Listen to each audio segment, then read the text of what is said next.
Alright, so today we're looking at instantaneous rates of change. So yesterday we looked at what was the difference between instantaneous rates of change and average rates of change.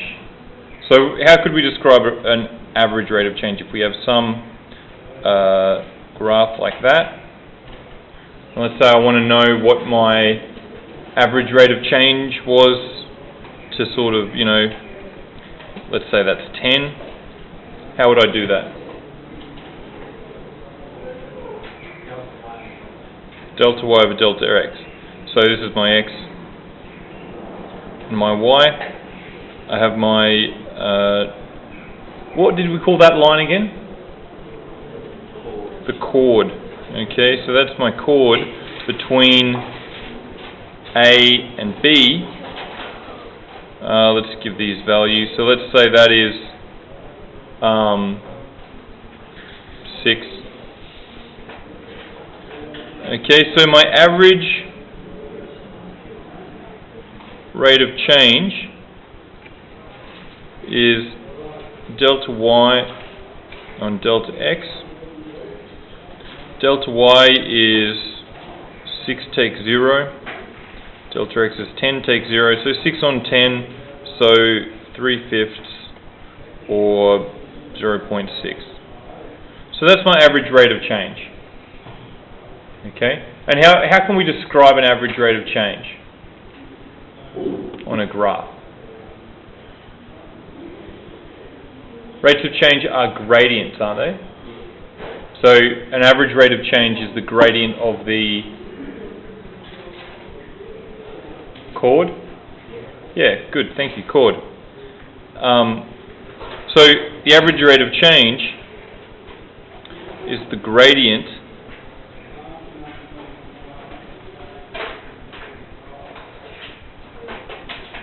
of the chord between 2 points.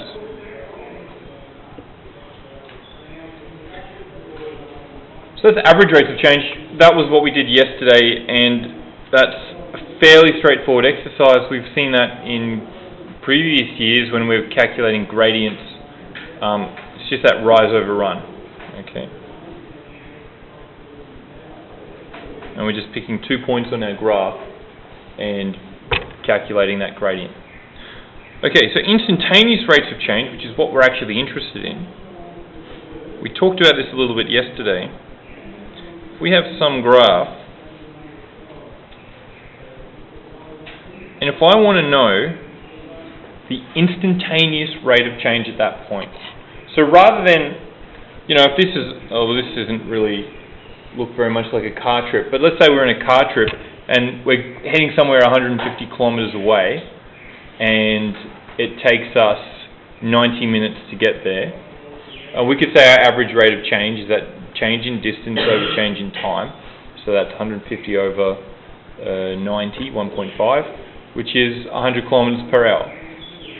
Yeah, so that's an average rate of change, where we take 2 points, our start, which is at 0, and our finish, which is at 90 minutes, and we calculate the change in y across that change in x. An instantaneous rate of change, okay, is insta-rock, is when we are actually in the car, on the car trip, and we look at our speedo at a particular instance. Okay, or if we were thinking about average speed cameras and flashbulb speed cameras, average speed cameras are between 2 points.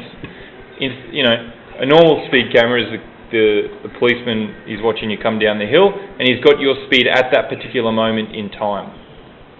Okay, so that's an instantaneous rate of change. So on a graph, we draw a tangent line to represent that.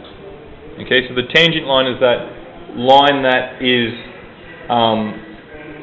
the instantaneous gradient, and we sort of extrapolate it out so we can see what that is. So I want to know, at this point in time, what is going to be the gradient of that line. Now there's a few ways I could do this. Probably the first way we can talk about is actually, okay, let's draw that tangent line and let's find the gradient of it. okay? Just like we would. So we'd pick 2 points on that line, and we'd go, well, change in y on change in x. So we could, I'll just cut that off there. We could draw a tangent line and calculate the gradient of it. Great. It's terrible handwriting, but calculate the gradient.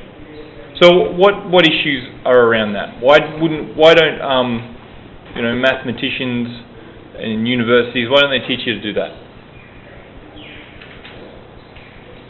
What's the problem with drawing a tangent line onto a graph and calculating that gradient to work out what the rate of change is at that point in time? Yep.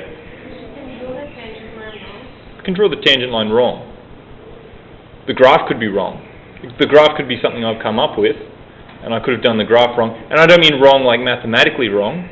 I mean wrong like it's not to scale. Yeah, so drawings are not really good to do precise calculations.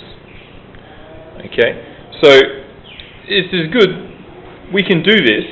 Okay, I'm sure in the textbook it'll ask you to do it at some point, but this is only an estimate.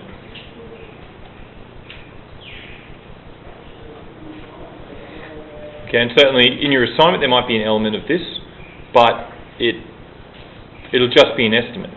Okay, and if we could zoom in, how do we get it might be off. Okay, we might have put the point in the wrong place or something like that. So we want to be able to do this mathematically. So I think what I'm going to do is we're going to stop the recording, and I want to have a discussion with you guys about that, and then I'll explain what we've done in the next